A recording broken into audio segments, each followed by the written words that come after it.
Hello again. How's everyone doing? It's me, Monica P. Hall, psychic medium, Reiki master teacher, and owner of Conduit of Healing. And I know I've been kind of MIA lately, but my thing about doing these videos is I am not going to just bother you people just to bother you for the sake of bothering you.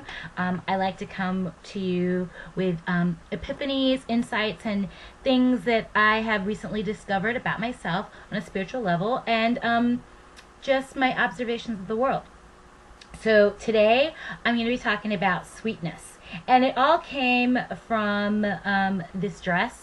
This is a dress. I'm wearing a dress. I'll just here. Yeah.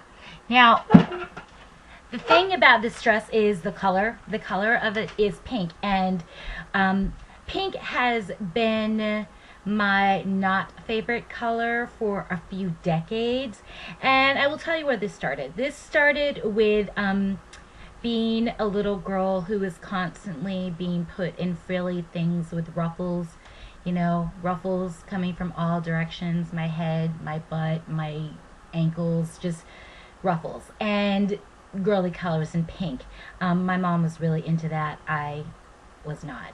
But recently I've rediscovered the importance of feminine energy, and not feminine energy in a way that perhaps you were taught. I feel like we've been taught, or were taught, that anything that has to do with being feminine is somehow weak, is somehow less than, is somehow not assertive, or secondary, or an afterthought. And that's really not the truth. As we continue our ascension process and our spiritual maturity and our adventures here on Terra Earth, we come to realize that we have both masculine and feminine energy within each of us as individuals, and it's important that we balance them. It's important that we acknowledge them. It's important that we are able to use all the tools that come with both masculine and feminine energies. So for me, pink is the ultimate expression of feminine energy for me personally. As I said, it has made me very uncomfortable in the past, and I would not go so far as to say that I'm totally comfortable with it now, but I'm becoming more and more comfortable with it, which means I'm becoming more and more comfortable with my feminine side, the divine feminine. Now, here's the deal. I know what I look like in pink. I do. I'm cute. And there's nothing wrong with being cute, but I feel like a cupcake. I really do feel like a cupcake. I think I look like a cupcake. And there's nothing wrong with cupcakes. I actually like them. But again, it's me becoming comfortable with being sweet. The truth of the matter is that, ooh, we're being interrupted. The truth of the matter is that I really am sweet. I have a very tough exterior, but it is true. I can be very, very tough. I can be a little foreboding. Yeah, you might want to be wary of me at some point. But I also have to admit and embrace that I am extremely kind, very generous, and really, really sweet and thoughtful. Yes, I'm making peace with this. But it's important, because if I'm going to be whole, if you're going to be whole, we have to really embrace all of the aspects of ourselves, and we have to tell the truth about who we are. So yes, I am sweet, and I'm okay with it. But why am I talking about this? I'm talking about this because it seems to be something that perhaps I'm just going through, but I think it's really becoming more and more important on a global scale. We are living in some seriously turbulent times, and we've been seeing a lot of violence. We've been seeing a lot of fear-mongering. We've been seeing a lot of force being used. And, the divine feminine energy, it has been asserting itself more and more and more to remind us that there's something else. Force has an antithesis. It has an equal. It has a partner.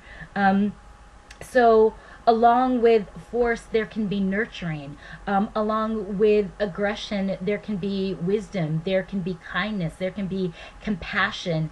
And I honestly feel like that these are the new tools. These are the new weapons, the arsenal, if you will, when we're talking about trying to balance out the world that we live in, when we're talking about how do we make things better, how do we bring about peace. I mean, clearly bringing about peace has nothing to do with force.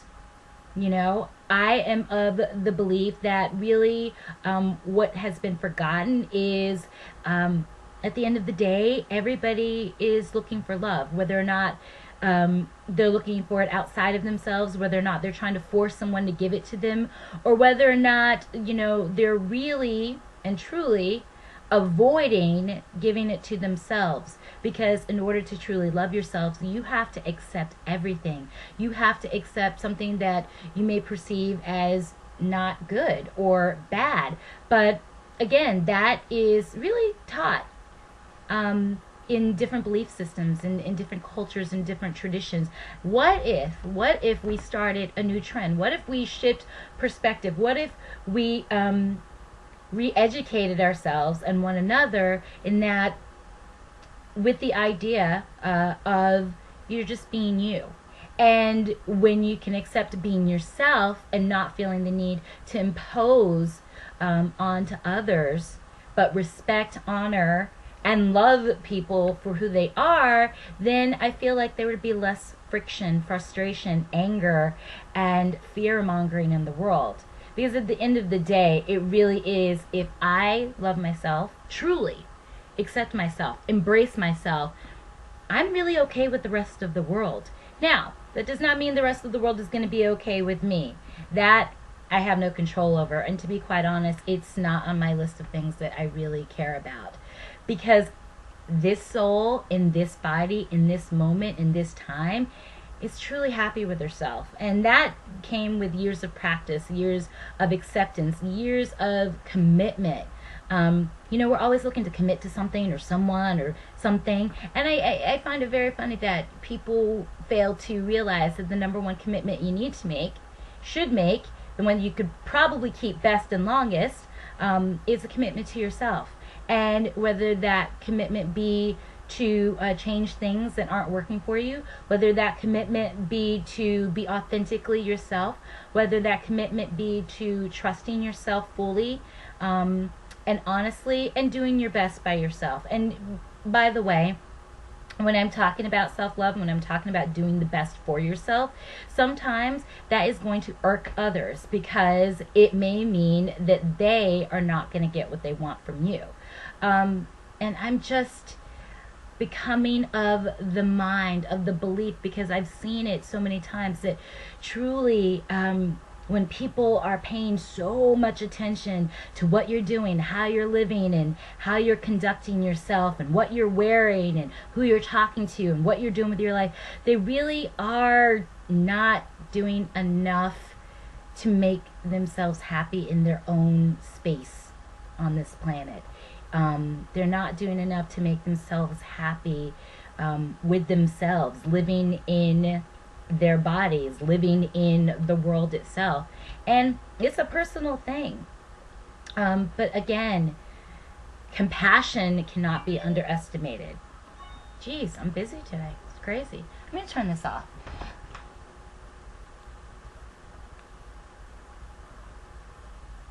Yes, you're going to have to wait. I'm sorry. You have a minute, right?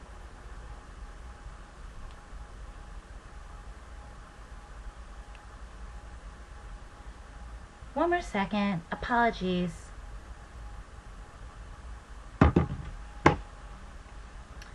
As I was saying, sweetness and compassion cannot be underestimated. A lot of times anger rises from the lack of love. Love for oneself, love from another. I never seem to be completely surprised, amazed, flabbergasted by what a smile does. I'm pretty easy with my smiles. I like to give them. And when I'm happy, which is, oh yeah, all the time. when I'm happy, I tend to smile and I tend to laugh easily. And I've been told many, many times they have a good smile, that it's pretty contagious. And I think it's true. Because, energy really is contagious. So if you're genuinely happy with yourself and you're expressing it in your daily life and you smile at someone, it's kind of hard for them not to smile back. And I'm not going to say that everyone doesn't, because some people actually get more angry that you're even smiling, because it gives them the chance to feel sorry for themselves. How dare you be smiling when I'm going through this, and this, and this.